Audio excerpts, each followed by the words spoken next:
Your forecast first, sponsored by Matex Heating, Cooling, and Plumbing. Well, take a look outside on the Roofing Dog and Flooring America camera. And another beautiful sunset coming in Danville tonight. Things are looking good. Satellite and radar picture, you can see that we've got some cloud cover across the region. Those clouds have been out there most of the day. That's what kept our temperature down. Only 58 in Champaign, 59 Effingham, and in Springfield. Another cool night. Not terrible. We're going to see temperatures back down to 51 at 11 o'clock. Tomorrow's actually a fairly warm day, the warmest of the 7-day forecast. I'll share it with you when we come back. WCIA 3 News starts right now. Now on WCIA 3 News. A bitter battle over bribery. Democrats and Republicans spar over what Speaker Madigan knew and when he knew it. Are student resource officers needed in schools? Which district is discussing their future? Some say it's an eyesore and needs to come down, but others believe it's a part of our history and should be preserved. You're watching your local news leader. This is WCIA 3 News at 6. Speaker Michael Madigan abused his office. Speaker Michael Madigan abused the public's trust. The first witnesses took the stand under oath to testify about ComEd's attempts to bribe Speaker Madigan. Good evening, I'm Paul Cicchini. Madigan declined to testify in person, but officials from ComEd did show up and are testifying before the House Special Investigative Committee. And that's where we find our Capitol Bureau Chief Mark Maxwell tonight. So, Mark, what's happening right now? Paul, good evening. Democratic lawmakers just moments ago are questioning ComEd's chief compliance officer, suggesting that, look, Republicans often do this too, this insider deal where they ask a company to hire a friend of theirs as a lobbyist or something else while these these debates are going on. House Republicans, though, they already got done grilling ComEd's chief compliance officer. He's acknowledged that the company paid $1.3 million in bribes to try and sway Speaker Madigan to help them pad their profits. He also admitted the company's former CEO put one of Madigan's allies on ComEd's board. But the key question here, and also in the ongoing federal investigation, is did Speaker Madigan know or approve of any of this activity when it was actually happening? He says he didn't. If anyone believed that Commonwealth Edison paid over $1.3 million to affect the Speaker's conduct as a representative, but the Speaker knew nothing about it, it is either willfully ignorant or that person doesn't know the first thing about Speaker Madigan and how he operates. There's nothing anywhere in the deferred prosecution agreement that establishes personal knowledge of Mr. Madigan, correct? I would agree with that. Part of this political battle also centers around what witnesses should testify and what they can say.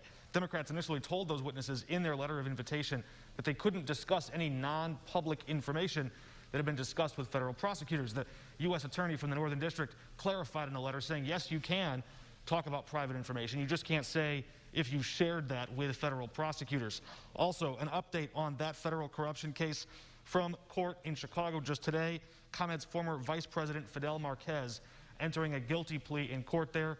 It appears he's signaled he intends to cooperate with that federal investigation as a witness in exchange for prosecutors only recommending that he go under probation and avoid jail time directly. Reporting in Springfield, Mark Maxwell, WCIA 3, your local news leader. All right, Mark, thanks for that update. We know you will keep us updated as this continues. Thanks again. Some people in the community are calling for an end to the school resource officer program in school districts, including Champaign and Urbana. Now, the Champaign board will be hearing a presentation from the district with updates on its discipline and safety plans. WCIA 3's Jen Lask joins us live from the newsroom tonight. So, Jen, tell us what led up to tonight's conversation.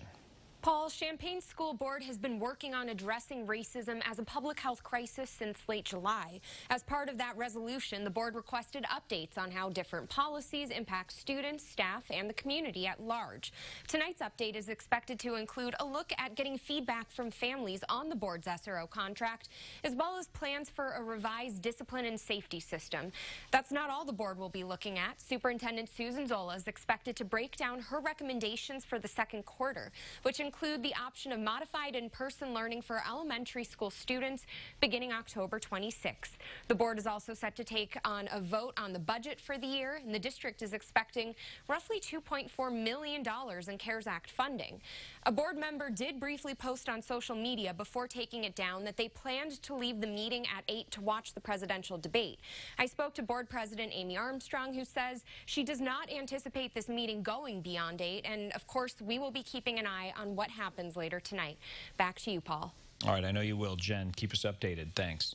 Dr. Zola says the following health metrics factored into plans to allow modified in-person learning for elementary school students: county positivity rates, case counts, new youth case counts, and weekly case counts, as well as the daily testing count and average new cases at the U of I. The Fisher School District's new budget is in the red again. It's facing a deficit of more than $480,000, and it'll have just under $5.3 million left in reserves at the end of this financial year. Superintendent Barb Thompson says the deficit's from a combination of reduced funding and higher expenses. She says they considered not filling some paraprofessional positions, but needed all hands on deck for in-person learning. Here's a follow-up now. Springfield City Council is discussing police reform tonight. That includes stricter training regimens and a ban on chokeholds. 2 aldermen worked on these reforms after a summer of protests over police brutality. The plan will ban chokeholds, use of tear gas to break up crowds, and will limit the ability to request no-knock warrants. All of these reforms include caveats that allow police to use these methods in dire circumstances.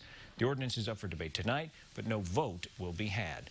City leaders and police in Champaign are holding another community listening session tonight. Police say they are doing this to better understand the community's concerns surrounding police interactions and safety and how the department can improve. Tonight's virtual Zoom meeting just got underway and runs until 8. It's the second of 5 sessions they'll be hosting.